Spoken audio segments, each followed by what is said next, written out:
Bonjour à tous. Jonas chapitre 1, versets 1 à 2. La parole éternelle fut adressée à Jonas, fils d'Amittai, en ces mots: Lève-toi, va à Ninive, la grande ville, crie contre elle, car sa méchanceté est montée jusqu'à moi. Dieu ordonne à Jonas d'aller à Ninive, la grande ville, et d'écrire contre elle parce que sa méchanceté est montée jusqu'à lui. Ça signifie quoi? La situation, la vie de Ninive, dans son ardeur d'opérer dans le mal, avait atteint un stade critique, en sorte que Dieu avait été interpellé et ne pouvait pas rester dans le silence. Et voici comment Dieu envoie Jonas à Ninive, avec une option, c'est d'amener les gens de Ninive à cesser les actes de méchanceté. Sinon, c'est la mort. Donc, j'aimerais nous rappeler de façon urgente que là où nous sommes aujourd'hui, nous sommes dans une situation critique. Si on n'arrête pas la sorcellerie, la magie, le mensonge, si on n'arrête pas de façon concrète de maudire les gens, de lier les gens, de fracasser les crânes des gens, on sera frappé de mort. On sera frappé de mort. Est-ce que vous entendez? Quand Dieu envoie Jonas, c'est parce que la situation est critique. Quand le Seigneur Jésus m'envoie, moi qui ne suis rien, ça veut dire que la situation est critique. À l'image également de l'église de Thyatire. Aussi, là où je les appelle aux vrais et faisais tomber les hommes de Dieu. Sa situation était critique. Ça veut dire que Jézabel était près d'être frappée de mort. Elle avait soit l'obligation de se repentir, soit être frappée de mort. Alors, je vais vous rappeler ces choses pour que vous ne puissiez pas demeurer dans les différences, dans l'égarement. La situation actuelle dans laquelle nous sommes, nos œuvres qui sont accumulées, et sans cesse nous place dans une situation où si on ne se repent pas, on est frappé. Si on ne se repent pas urgemment, on est frappé. Je vous le dis que, mes amis, le temps où Jésus-Christ sera de nous pardonner, c'est en train de filer. Il est en train de s'amoindrir. Il est en train de diminuer. Si on ne change pas d'attitude, si on ne se repent pas, on n'abandonne pas la méchanceté, on sera frappé. On sera frappé. Au sujet de Ninive, la Bible dit que lorsque Jonas arrive à Ninive, il va créer aujourd'hui Ninive, vous n'avez plus que 40 jours. 40 jours. Est-ce que vous entendez? 40 jours de vie sur la terre, sinon vous disparaîtrez. Ils sont repentis. Oui, et nous sommes dans cette situation. Est-ce que vous comprenez ça? C'est parce que vous avez la santé, vous êtes levé le matin, vous respirez, attention. En haut là-bas, on est menacé de mort. On est menacé de mort. On est menacé de mort. Donc voici pourquoi je vais vous interpeller à vous repentir. Il faut que vous puissiez vous repentir urgemment. Dieu a raison.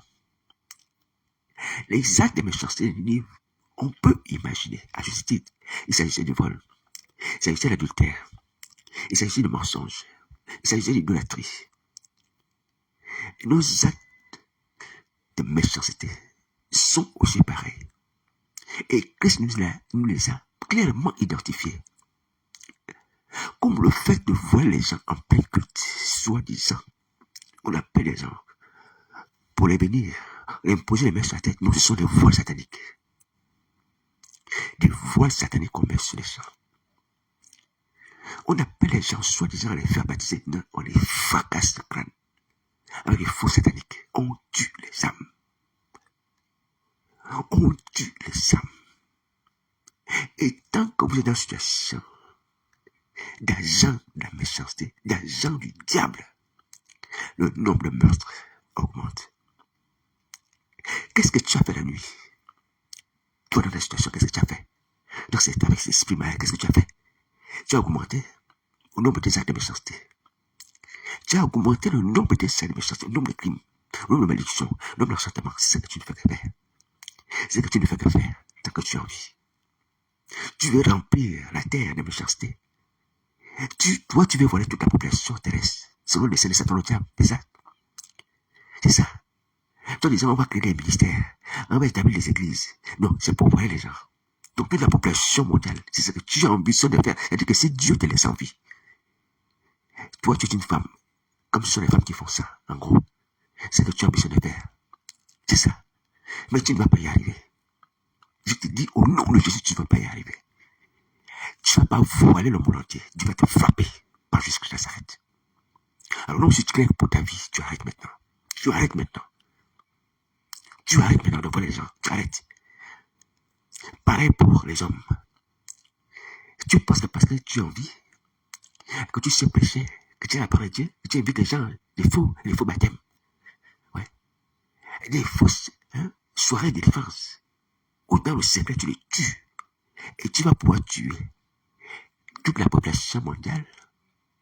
Ou du moins tous les gens de ton quartier. Tu penses y arriver? Non, tu ne vas pas y arriver.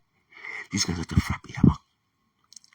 Tu vas frapper, tu seras frappé. Comme tu as été frappé, tu seras frappé. Tu seras frappé. Souvenez-vous de Saul de Tarse avant sa conversion. Il allait de maison en maison, arracher les chrétiens de la maison. Oui. Les amenait en prison. Les faisait même blasphémer. Mais lorsqu'il s'est arrivé que Jésus s'est levé pour mettre un terme à cela, sur le chemin de Damas, pendant que Saul allait à Damas, il est tombé de cheval, par terre. Je vous dis, les hommes, les femmes, vous qui continuez à obéir à Satan le diable, vous trompez, hein? Que ça vous frappe. Et je vous dis que vous ne serez pas jeté à terre. Non, vous allez être frappé de mort. Saul va expliquer ce qu'il faisait, les persécutions. Il va dire que j'étais en ignorance, c'est vrai. Vous voyez? Il pensait servir le Dieu de ses pères, le Dieu de la promesse de Jacob, pensant que le christianisme était une secte. La nouvelle doctrine, comme on l'appelait, était une secte. Vous voyez? Il pensait servir Dieu. Il pensait faire ce qui est bien, ce qui est juste. Et il s'est trompé. Il était dans l'erreur. Ouais. Donc on peut faire le mal avec une mauvaise connaissance. Vous voyez? Étant manipulé. Et c'est ce qu'il faisait. Et vous ne faites pas le mal comme ça. Vous ne faites pas le mal comme ça. Vous recevez les ordres d'esprit de Satan, le diable. Vous savez identifier qui est en Dieu, qui n'est pas pour le Dieu. Si l'église est vivante ou elle n'est pas vivante. Vous prenez les ordres de Satan clairement pour éteindre la vie de Christ dans la vie des gens. Vous voulez amener les gens à devenir sorciers en les faisant manger des impuretés, en faisant que ces gens commettent l'impudicité. Vous avez connu Christ pour beaucoup d'entre vous. Est-ce que vous aurez la même mansuétude? Est-ce que vous aurez la même compassion? Est-ce que Jésus aura la même retenue? Non. Parce que vous êtes sans excuse. Ayant connu la vérité, vous connaissez la vérité. La vérité, c'est Christ. La vérité, c'est la lumière de Christ. La vérité, c'est les enfants de Dieu. Et la vérité également, Satan est un menteur. Vous connaissez ça. Et vous voulez agir en conséquence malgré tout. Vous allez périr. Maintenant, je viens vous affirmer que si vous persévérez encore dans cette voie, vos jours sont comptés. Vos jours sont comptés. Vous n'allez pas arriver à vos fins. Saul de Tarse n'est pas arrivé à ses fins. Jusqu'à ça, il doit détenter la vie. Il fait vivre, il fait mourir. Il est l'écrit du Seigneur mort. Il fait entrer, il fait sortir. Attention à Jésus de Nazareth. Que Satan vous a ordonné de combattre. Attention. Vous êtes des hommes, et même je vais dire vous êtes des fourmis. Dans la main de Jésus de Nazareth. Repentez-vous. Repentez-vous. Laissez cette folle course que vous avez entreprise contre l'Église, contre les chrétiens, contre le nom de Jésus de Nazareth. C'est une course folle qui ne mènera nulle part. Nulle part. Quand Saul était à terre, le Seigneur va dire, il te sera dur de jamais contre les aiguillons. Il te sera dur. Frère et soeur, c'est la folie. Laissons ça. Reportons-nous. Allons-y au pays de Nazareth. Satan vous amène au suicide. Et il vous entraîne à la mort. Vous avez à beau exercer le ministère comme vous voulez. Mentir au nom de Jésus. Suivez les femmes. Les chrétiens, attention. La fin arrive. La fin arrive. La fin arrive. Est-ce que vous entendez? La fin arrive. Moquez-vous des chrétiens, dites ce que vous voulez, mais je veux dire que la fin arrive.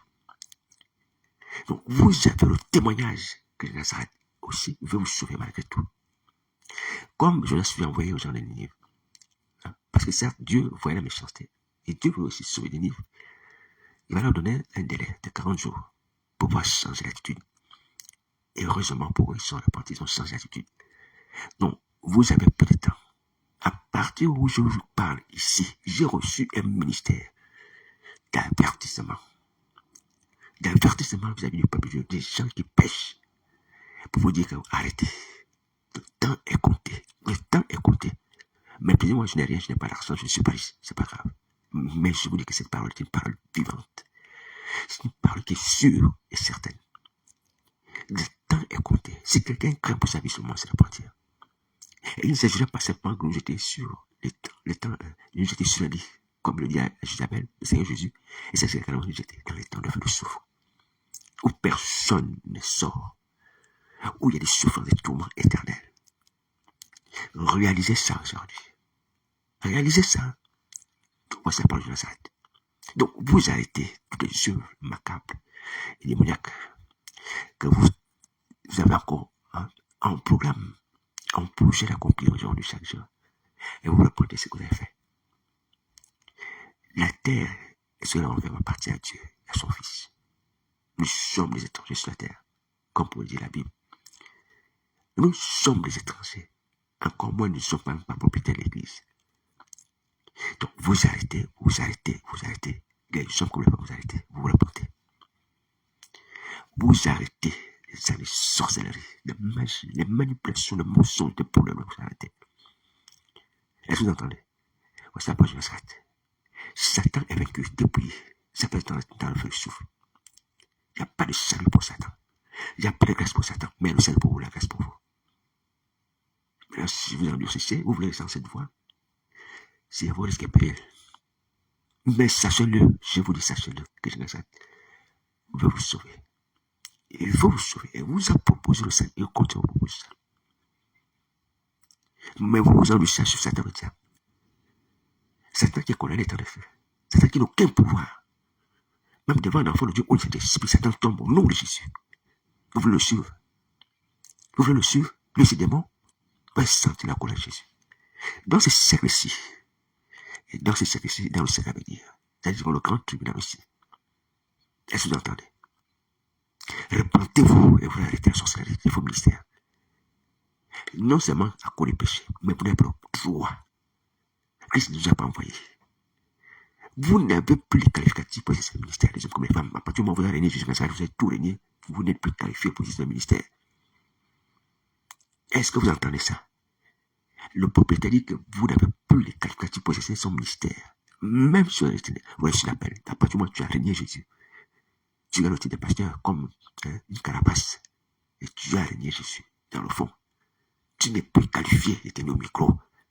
Laisse le micro, homme. Laisse le micro, madame. Tu qui te dit prophétesse, pasteur.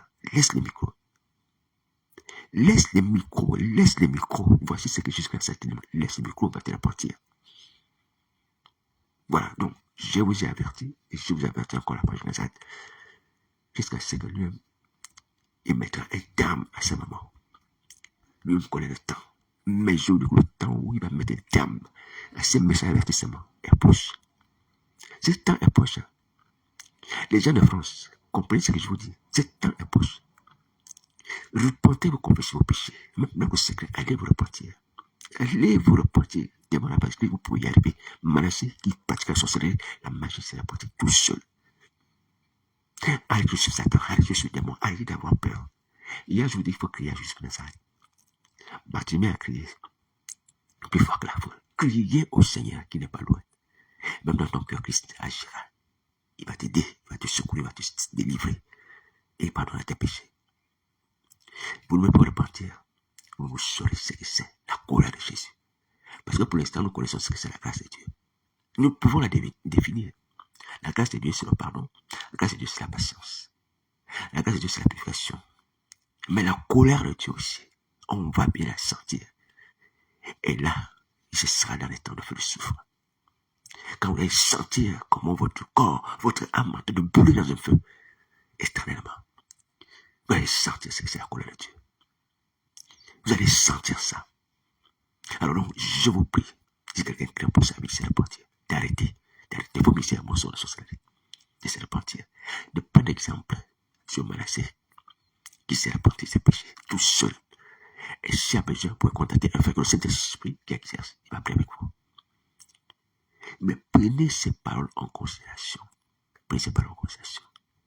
Je vous assure que le temps est en train de passer. Si vous repentez, c'est les pluies. C'est les pluies.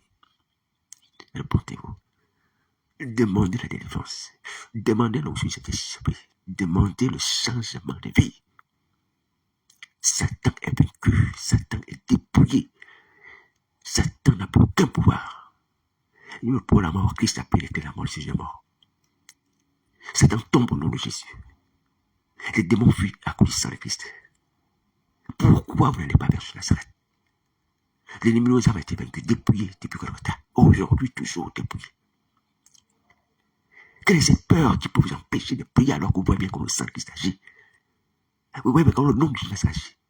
Vous voyez bien qu'on l'esprit de Jésus agit. Vous voulez encore avoir peur du diable?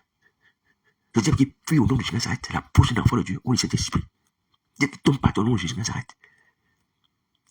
Et vous voulez pécher contre Dieu, le Dieu de l'univers, il sait la tête qui a tout créé, qui maintient nos vies entre ses mains, qui peut souffler comme ça d'un tout et puis on disparaît. Repentez-vous, repentez-vous. Repentez-vous, hein. Je vous dis, repentez-vous. Repentez-vous. Mon téléphone reste à la disposition, ceux qui veulent prier et qui sont sincères. 0758 48 71.